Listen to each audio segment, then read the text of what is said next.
la heroína y aumentó el consumo de heroína. Entonces este hombre se fue a su casa a meditar, a pensar de cómo podría verificar si lo que había investigado era cierto. Y se acordó que tenía un jardín afuera de su casa. Entonces fue y le puso un letrero que decía: por favor, no arrojar basura. Al otro día volvió y ¿qué creen? Había basura. Así somos nosotros, que nos encanta sobrepasar los límites de Dios, porque no nos gusta que nos digan qué hacer. ¿Ok? El tema que me corresponde a mí el día de hoy es el contraste entre la ley y la gracia. Pero lo que yo les quiero demostrar es que la salvación fue dada por obras. El sermón se compone de 4 puntos, ¿cierto? La ley, el propósito de la ley, la gracia y el contraste entre la ley y la gracia. Dicho lo dicho, empecemos con el primer punto. La ley, o Torah en hebreo, precepto o estatuto, específicamente el Decálogo, conocido como los primeros 5 libros de nuestras Biblias que tenemos hoy en día: Génesis, Éxodo, Levíticos, Números y Deuteronomio. Hoy en día pensamos que la ley fue creada simplemente para limitarnos o impedirnos de hacer muchas cosas, pero la ley también fue creada para protegernos, para cuidarnos. Podemos ver, por ejemplo, las leyes de máxima velocidad. Vemos que en la regional la capacidad máxima es de 80 kilómetros por hora, vemos en la autopista que es de 50 y en lugares más urbanos que es de 30 hasta 10. ¿Por qué? Porque entre a menos velocidad vayamos, es menos la probabilidad de muerte en caso de un accidente hacia una persona. Y lo mismo pasaría, por ejemplo, si ustedes tienen a sus hijos, un hijo de 3 añitos, y lo ven jugando en la cocina con un cuchillo. Ustedes no van a decir: oh, qué lindo el niño. No, inmediatamente van a correr a él y le van a intentar quitar el cuchillo. Y no es porque ustedes sean unos padres malos, sino que ustedes entienden el peligro que corre el hijo. Lo mismo hizo Dios. Dios vino y creó leyes para proteger a su pueblo. La ley de Dios, dada a Moisés, es un amplio conjunto de directrices para asegurar que el comportamiento de los israelitas reflejara su condición como el pueblo escogido por Dios. Se compone de 3 partes: los 10 mandamientos, las ordenanzas y el sistema de adoración, que incluía el sacerdocio, el tabernáculo y las ofrendas y las fiestas. Eso lo podemos ver en el capítulo de Éxodo 20 al 40 y también en Levíticos del capítulo 1 al 7 y en el capítulo 23. Hay que entender algo, que la ley de Moisés fue dada específicamente a la nación de Israel, no a la Iglesia Bautista Casa de Paz. Levíticos 26:46 dice: estos son los estatutos y ordenanzas y las leyes que estableció Jehová entre sí y los hijos de Israel en el monte de Sinaí por mano de Moisés. Entendiendo esto, de que la ley fue dada específicamente al pueblo de Israel, pasemos a nuestro segundo punto, y es: ¿cuál es el propósito de esa ley? Ok, primer punto del segundo punto: revelar el carácter sagrado de Dios a la nación de Israel. Levíticos 19:2 dice: habla a toda la congregación de los hijos de Israel y diles: santos seréis, porque santo soy yo, Jehová vuestro Dios. Es muy interesante que Dios en Génesis 1 no se presenta como lo haríamos nosotros. Por ejemplo, mi nombre es Richard, tengo 20 años, mi mamá es tal, mi papá es tal. Pero Dios sí se preocupa por revelar su carácter, sus atributos. Y obviamente Dios no se podía presentar como nosotros, porque Dios no tiene genealogía. Y como su mismo nombre lo indica, Él es Dios. No tiene un comienzo ni un final. Pero Dios, a lo largo de las Escrituras, por presentar e intentar revelar su carácter, lo que primero que quería dar a saber es que Él es santo. Un Dios apartado, un Dios diferente a nosotros. Segundo punto: apartar a la nación de Israel para que fuera diferente de todas las demás naciones. Éxodo, el capítulo 19, versículos 5 al 6. Dice así: ahora pues, si diereis oído a mi voz y guardareis mi pacto, vosotros seréis mi especial tesoro sobre todos los pueblos, porque mía es toda la tierra, y vosotros me seréis un reino de sacerdotes y gente santa. Dios tenía la intención de que Israel fuera gente santa, una nación y pueblo apartado del resto del mundo y la posesión particular de Dios, aptos para sus propósitos. Un Dios santo requería de un pueblo santo. ¿Por qué? Porque como un Dios santo se iba a revelar a través de un pueblo que es igual a las demás naciones. No se puede. Por ende, ese Dios santo requería un pueblo santo, apartado para Él, para revelarse no solamente a las naciones, sino a lo largo de la historia, como lo ha hecho hasta hoy. Tercer punto: proporcionar perdón a través del sacrificio y ofrendas.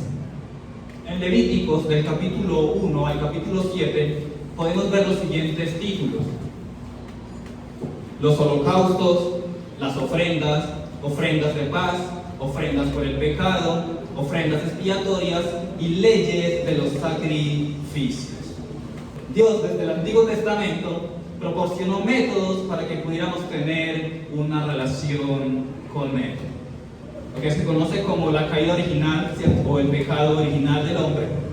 Desde ese momento estamos condicionados o inclinados a hacer lo malo. Y Dios siempre ha creado este sistema, por ejemplo, de sacrificios para tener perdón, para poder perdonar al pueblo.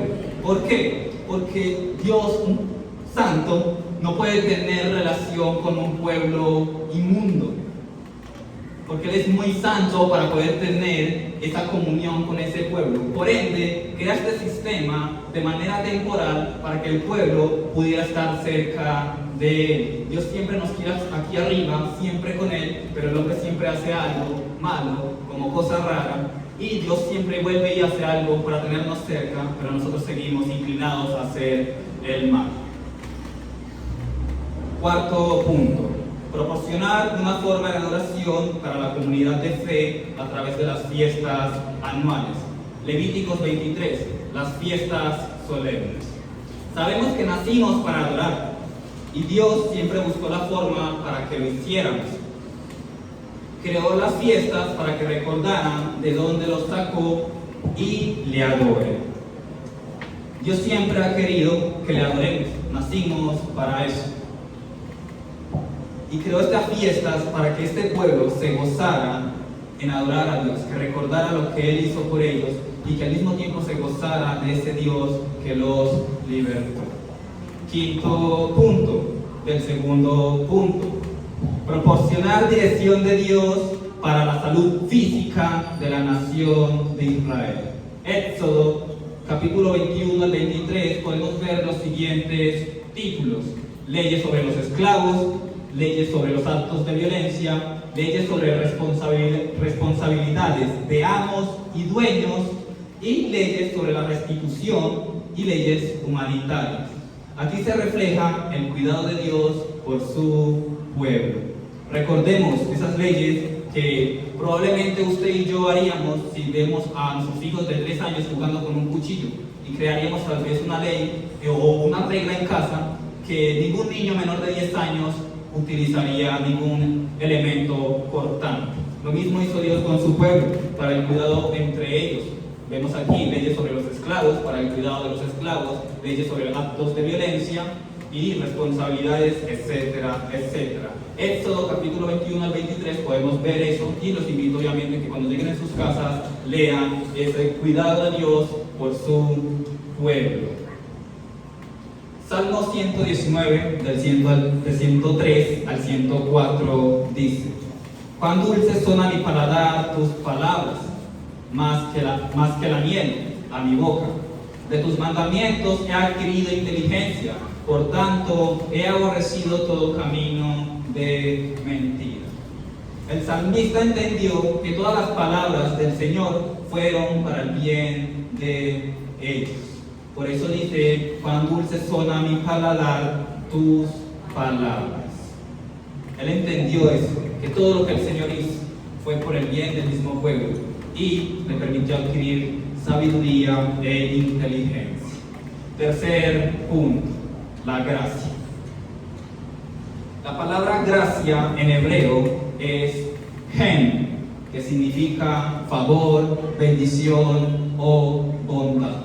Pero esta palabra, o esta hermosa palabra, es derivada de otra hermosa palabra que todos conocemos, que es misericordia, que se traduce Hanan. Y una de sus definiciones me encantó mucho, y es agacharse en bondad hacia un inferior para favorecer. Dios, al ver nuestra condición de hombres que no pueden hacer nada por sí mismos, inclinados a hacer mal, se tuvo que agachar para ayudarnos a levantar, para estar cerca de Él. La gracia es que Dios nos escoge para bendecirnos en lugar de maldecirnos, a pesar de que nuestro pecado lo merece. Hermanos, la gracia comenzó en el jardín del Edén. Allá comenzó la gracia. El Señor le dijo a Adán: de todos los árboles podéis comer, pero menos del árbol del conocimiento del bien y del mal, porque del día de que de él comieres, ciertamente morirás. Y Adán y Eva, ¿qué hicieron? Comieron. Así que es que se merecían morir. Se merecían morir. Pero Dios, en Génesis 3:21, hizo el primer sacrificio que se relata en toda la Escritura. Sí, ni siquiera fue el hombre el que hizo el primer sacrificio, fue el mismo Dios.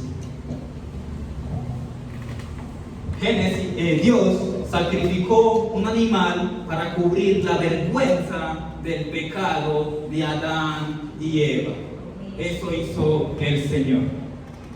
Ahí podemos ver también un rastro de su justicia, que podemos notar que sea como sea, este animal en ese momento pagó por el pecado de ellos de manera temporal.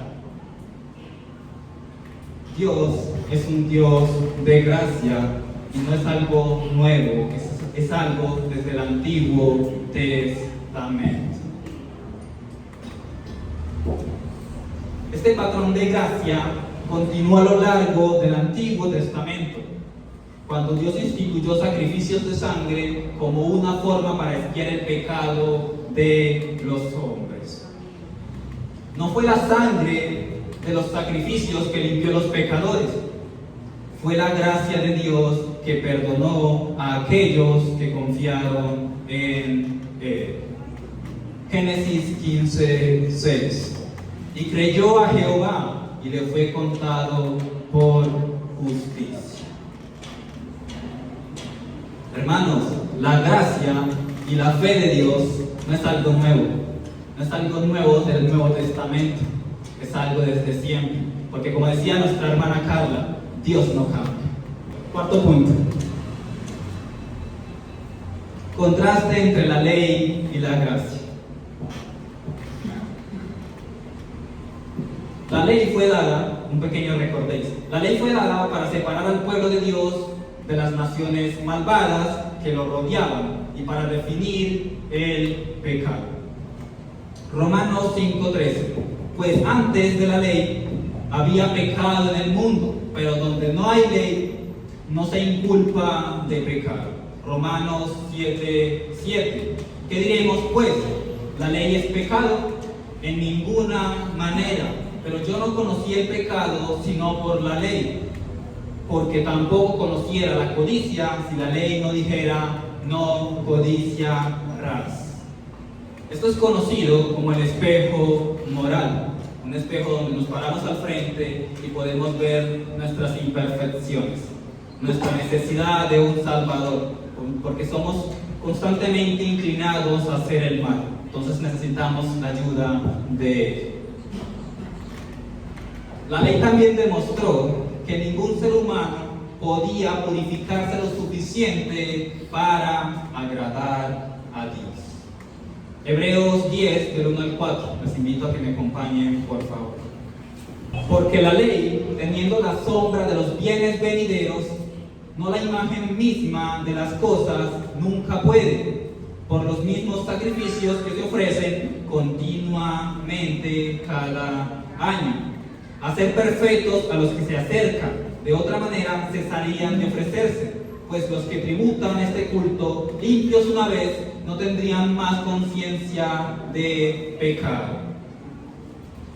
Porque la sangre de los toros y de los machos cabríos no puede quitar los pecados.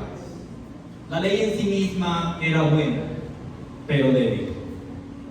Buena porque cumplía con su propósito, pero débil porque no salva. Por eso era débil la ley. Hermanos, Dios siempre ha sido lleno de gracia. Joel 2:13. Rasgad vuestro corazón y no vuestros vestidos, y convertíos a Jehová vuestro Dios, porque misericordioso es y clemente, tardo para la ira y grande en misericordia, que se duele del castigo. Hay un término en teología que se conoce como revelación progresiva. Y aquí vemos que el profeta Joel hace énfasis en que rasgad vuestro corazón y no vuestros vestidos. A Dios nunca le interesó que rasgáramos nuestras vestiduras aparentando de que le hablamos. A Dios siempre le interesó nuestro corazón. Este concepto de revelación progresiva da a entender de que Dios te va dando a entender a medida que la humanidad o el pueblo de Israel te puede ir entendiendo o comprendiendo. En ese momento su conocimiento era mucho más limitado que el de nosotros ahora. Entonces es como si yo a ustedes hoy les dijera: hermanos, matar está bien, vayan y maten. Ustedes me dirían: Richard, estás loco. Obviamente todo el mundo sabe que matar está mal. Dios no le podía decir al pueblo de Israel en el tiempo de Abraham, de Moisés, que no sacrificaran, porque era lo más común que se hacía en todas las naciones. Al contrario, la mayoría de las naciones sacrificaban hasta sus propios hijos, y Dios siempre mostrando su gracia, y dice: no, me conformo con un animal. Pero no les podía decir en ese momento que no les sacrificaran, porque no lo iban a poder comprender. La gente siempre ha sido salva por la fe en Dios. Ya lo vimos en Génesis 15:6. Abraham creyó y le fue contado por justicia. Dios no cambió entre el Antiguo y el Nuevo Testamento. Números 23:19. Dios no es hombre para que mienta, ni hijo de hombre para que se arrepienta. Él dijo y no hará, habló y no lo ejecutará. El mismo Dios que dio la ley también dio a Jesús. Juan 3:16. Estos días el pastor Dani hablaba sobre lo complejo que es entender la justicia y el amor de Dios. Y es bastante difícil de digerir, claro que sí. Pero en Jesús podemos ver la respuesta a esa justicia y a ese amor. Hagamos otro ejemplo. Supongamos que ustedes son jueces y yo soy un asesino culpable y les digo: jueces, perdónenme, déjenme ir, que yo no lo vuelvo a hacer. ¿Qué harían? Déjenme decirle algo. Si alguno piensa en dejarme ir, quiero decirle que es un juez injusto, porque no está haciendo cumplir la ley. Bueno, si nosotros, siendo malos, sabemos dar buenas dádivas, mucho más Dios, que es justo y que no cambia. Él no es como nosotros, que somos seres sentimentales, que cambiamos de decisión dependiendo de cómo nos sentimos. Él no se contradice, Él es Dios. Por ende, tenía que hacer cumplir su justicia. Pero podemos ver también el amor. Dios, en toda la eternidad, jamás se separó de su Hijo. Y la vez que se separó de su Hijo fue por culpa suya y por culpa mía. Padre, Padre, ¿por qué me has abandonado? Por culpa, porque cargaba con los pecados de todos nosotros. Así que era necesario apartarse, porque ese Dios Santo no tolera la maldad, no tolera el pecado. Ahí se ve el amor de Dios, ahí se ve el amor y la justicia de Dios. Porque ustedes son padres y ustedes entienden lo difícil que es separarse de su hijo. Claro que sí. Pero cuánto más, ustedes fueron padres a partir de un tiempo. Primero fueron hijos, pero no fueron padres desde que nacieron. El padre y el hijo en toda la eternidad la compartieron. Y la única vez que se separaron fue por culpa nuestra. Eso es amor y eso es también justicia.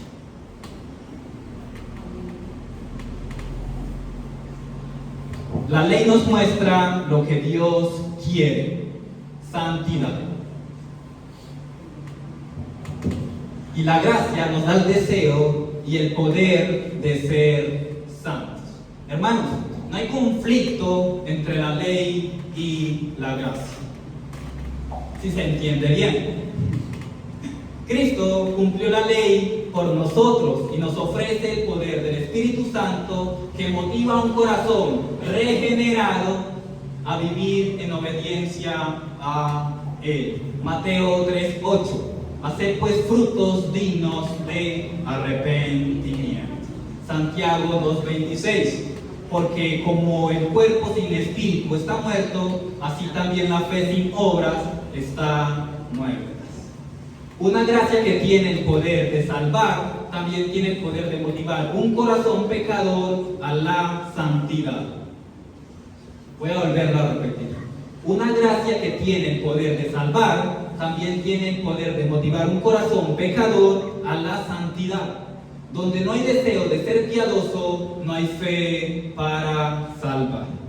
Una vez yo leí algo por ahí que decía: si tu fe no te lleva a arrepentirte, si tu fe no te lleva a perdonar, si tu fe no te lleva a amar, y si tu fe ni siquiera te lleva un miércoles y un domingo a tu iglesia, puedes dudar de que tu fe te va a llevar al cielo.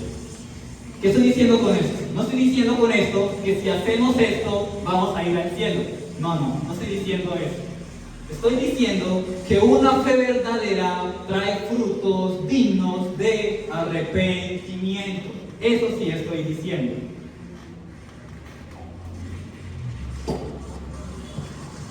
Por lo tanto, las buenas obras siguen a la salvación, no la preceden.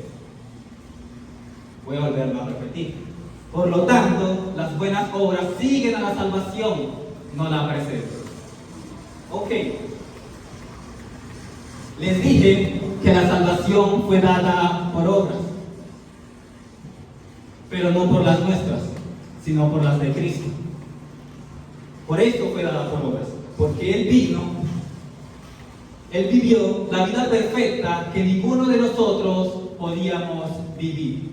Y murió y pagó la deuda que nosotros jamás podíamos pagar. Por eso es que la salvación fue, tiempo pasado, por obras. No estoy hablando de hoy, estoy hablando del tiempo pasado. Por eso, todo aquel que se acerca a Dios por medio de Él es declarado justo. Segunda de Corintios 5:21. Al que no conoció pecado, por nosotros lo hizo pecado, para que nosotros fuésemos hechos justicia de Dios en Él. Justicia de Dios en Él. Él pagó por cada uno de las deudas de nosotros. Primera de Pedro 3:18.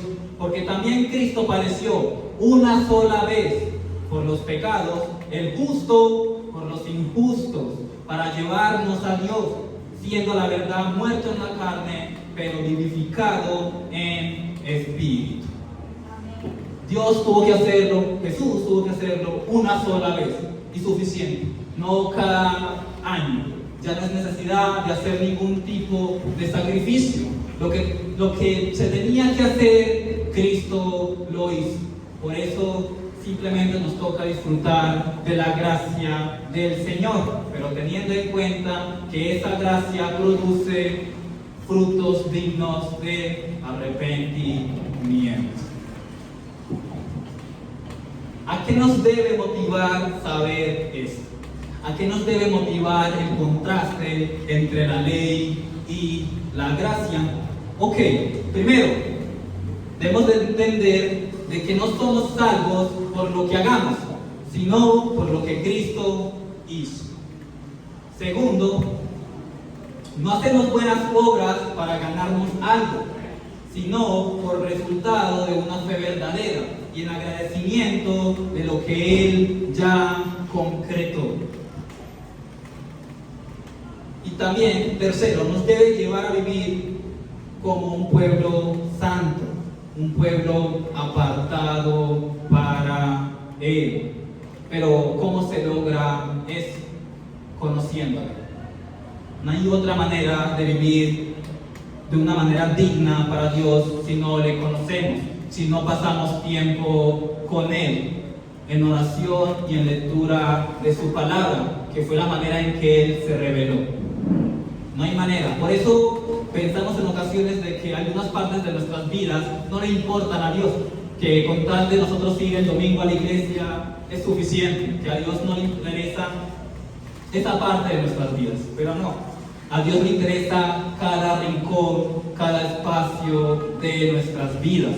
Y debemos de ser santos en todo lugar, separados para Dios. Santo no significa ser perfecto, significa apartado. No os conforméis a este siglo. No os conforméis a este siglo. Eso sí significa separados para Dios. Y no es porque lo diga Richard, es porque Él lo demanda. Sed santos porque yo soy santo. Y no solamente eso, es porque Él se lo merece. Amén. Recordemos todo lo que ha hecho, todo lo que sufrió, todo lo que vivió, todo lo que hace por nosotros, todo lo que hizo, todo lo que sigue haciendo por nosotros y lo que hará, porque lastimosamente mientras que sigamos viviendo en este cuerpo vamos a seguir inclinados hacia el mal. Pero si nos entretenemos, va a ser mucho más difícil intentar vivir una vida en santidad. Tenemos que acercarnos a Él y así vivir de una manera en que Él se lo merece.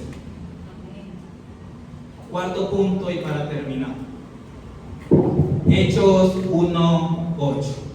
Pero recibiréis poder cuando haya venido sobre vosotros el Espíritu Santo y me seréis testigos en Jerusalén, en toda Judea, en Samaria y hasta lo último de la tierra. Es nuestra responsabilidad proclamar acerca de Jesús. Es nuestra responsabilidad proclamar acerca de Él. Hermanos, ya tenemos poder porque el Espíritu Santo vive en nosotros. Solamente nos queda la tarea de ser testigos en Bello, en Medellín, en Antioquia y hasta lo último de la tierra. Y si sentimos que no somos capaces, orémosle y pidámosle que nos dé lo necesario para hacerlo. Si es miedo, que nos quite el miedo. Si es falta de amor por el perdido, que nos dé ese amor para con ellos. Porque el Señor, hermanos, déjenme decirle, Él quiere seguir agachándose en favor de la gente inferior, así como usted y como yo. Él quiere seguir salvando vidas. Él quiere hacerlo. Y no solamente nos quiere salvar del infierno, nos quiere salvar de nosotros mismos, personas imperfectas, inclinar constantemente a hacer lo malo. Amén. Vamos a orar.